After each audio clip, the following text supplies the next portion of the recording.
Global War enthusiast here. Some battles in World War II were short-lived. For example, the Battle of Denmark Strait on May 24, 1941 lasted less than 10 minutes before the Bismarck hit the hood's aft ammunition magazines, sinking her 3 minutes thereafter. The attack on Pearl Harbor later that year lasted less than 90 minutes. Other battles were much longer. The struggle for Stalingrad lasted 163 days and saw perhaps 2 million casualties. The German air campaign over Britain lasted approximately 11 months. But the longest battle of World War II would perhaps be the Battle for the Atlantic, which essentially lasted from 1939 to 1945. It was a critical campaign that plays out in Global War 1936.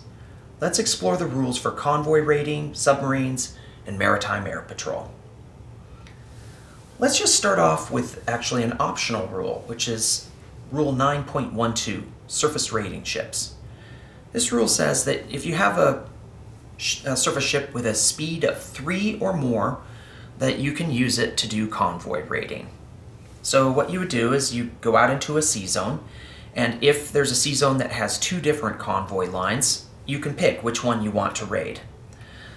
This line right here, the East Atlantic line, has a maximum IPP value of 6, and this line, the West Atlantic line, has a maximum IPP value of 5. And what that means is that in any given calendar turn, the most damage that you could do to this particular line is 5 IPPs, all across its length. That's the most that you could take away from the British player. So since this line's worth 6 and this line's worth 5, this surface raider is going to choose to attack that convoy line. If you utilize the risk paradigm of red die is the attacker and white die is the defender, it's going to keep everyone on the same page. Everyone will know that when you roll the red die, it means that's the aggressor. So you just roll and you see the difference between the two. Interesting, they're both 6, so it's 6 minus 6 is 0, and there's no additional modifier to either side. So this would be a push, no damage done to this particular line. Now, the reason that you probably don't want to do this is then on the next turn, the British will respond by bringing in some surface ships, and they'll engage in surface combat with that cruiser. And just like the fate of the Bismarck, when it went out to try to do surface convoy raiding, it ended poorly and the Bismarck was sunk. So that is what happens with surface convoy raiding ships. So instead, you might want to utilize submarines. That's a basic submarine. Let's take a peek at how that would work. If the German player takes out a submarine, and let's say they choose to attack that convoy line, the difference between this surface raiding ship and the submarine in a raiding capacity is that the submarine gets a +2 to its convoy raider modifier, the red die. So if there's no new technologies, it's just this is standard beginning of the war kind of scenario. The German submarine moves out to an unescorted convoy line, and again, I need to do a better job shaking these. But anyway, this would be an 8 minus 6, so that would mean that 2 points of damage are done to this particular convoy line. And the convention is to take a die like this and leave it on that convoy line to help us remember how much damage has been done to that line in case there is another player who does damage to that same convoy line. So that's how submarines work. Now, the British player in such a scenario might respond by assigning a ship to be on escort duty. There is an optional rule, 15.7, advanced escorts, and that says that you can't have battleships or coastal defense ships or battle cruisers on escort duty.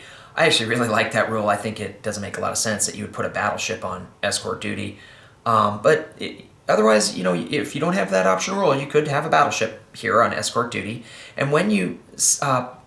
my light is flickering. I apologize for that. When you have a ship on escort duty like that, then it protects the entire sea zone. Here we're in sea zone 24. We don't have to pick to defend this convoy line or this convoy line. If this ship is in that sea zone, it defends both, on escort duty, it defends both or all convoy lines. So if the German player, usually this would dissuade the German player from attacking this sea zone to do convoy raiding. But if the German player did decide, let's look at what that would do. The submarine comes out and it declares that it's going to do an attack. And it gets its +2 to the convoy raider modifier for being a submarine. And then the defending player gets a +1 for each ship that's on convoy duty. If you had 3 ships on convoy duty, you'd get a +3 to your convoy modifier defense roll. But we only have 1, so what we do is we roll these 2 dice, +2 to the red and +1 to the white, and we get a 5 minus 1. We do 4 points of damage here on this line. But now there's an additional event, which is this destroyer takes a shot at trying to kill that submarine.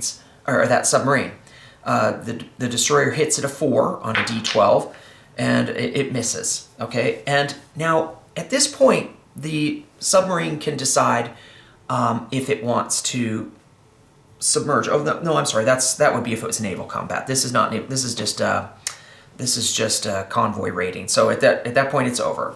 The submarine is done. It can't go any further. So that's how escorts work. And usually what happens is that the submarine player, the raiding player, chooses to go to a sea zone that is not escorted. But that can force the player, to another location. So that's what happens with escorts. Now, let's talk about technology. So one of the first things that the British player will do to respond to submarine warfare is to develop anti-submarine warfare. And what anti-submarine warfare, let's imagine that the British player has developed anti-submarine warfare and now the submarine is raiding an unescorted sea zone. What happens in that situation is that the German player gets a +2 to their convoy raider modifier, but now the defending player gets a +1 to their convoy modifier defense roll. So what would happen is we would add 1 to the white and 2 to the red, and we defend ourselves. But just like when we had the escorting destroyer there, now there's also an innate defense. Kind of like when you do strategic bombing and you have innate AA, now you have a D12 roll, and on a 1 or a 2, there's a 2, then the destroyer or the submarine gets destroyed. So that's a big advantage to the anti-submarine warfare, is now the convoy lines kind of defend themselves to a certain degree. And this 1 in 6 chance of getting your sub destroyed when you only have a +1 suddenly shifts the economics of your strategic warfare, and it doesn't become very viable for you to continue raiding. So the Germans might want to do a little technological advancement of their own and develop advanced submarine warfare, or super subs.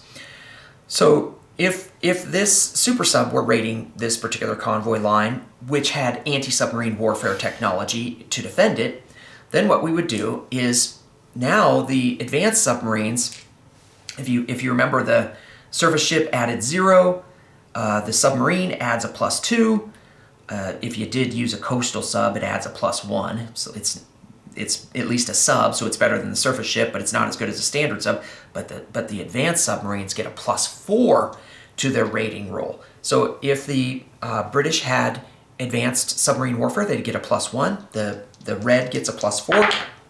So this would turn into a 5. This turns into a 4. This would be 1 point of damage. And remember, we would have that D12, and at a 1 or 2, we would end up destroying the submarine. So in this case, the submarine survives. That is what happens with advanced submarine technology.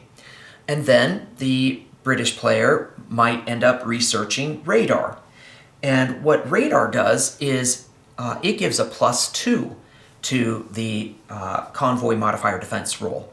So if you had both the advanced anti-submarine warfare technology plus the radar technology, then you get a +3 to your convoy modifier defense roll. The advanced submarine gets a +4, so we would add 4 to the red and 3 to the white. and ends up that we have 7 minus 5. We'd have 2 points of damage here to this line. And then the British player, the convoy defending player, would get a roll on a d12. On a 1 or 2, they would destroy that submarine. So at this point, once you have those technologies developed, where the German player has has advanced submarines, and the British player has anti-submarine warfare and radar, now again, the economics do not make sense for the German player because they only have a net of +1 to do damage in convoy raiding, but they're taking a 1 in 6 chance of losing that sub. And that is not going to be economically viable for them. Let's look at another technology and just talk about Maritime Air Patrol. So most aircraft have a Maritime Air Patrol of 1. When you move a plane out into a sea zone, it's on Maritime Air Patrol. It's just flying a grid pattern over and over, back and forth, looking for a submarine, okay? Let's imagine that we don't have any new technologies, and it's just this submarine versus this plane.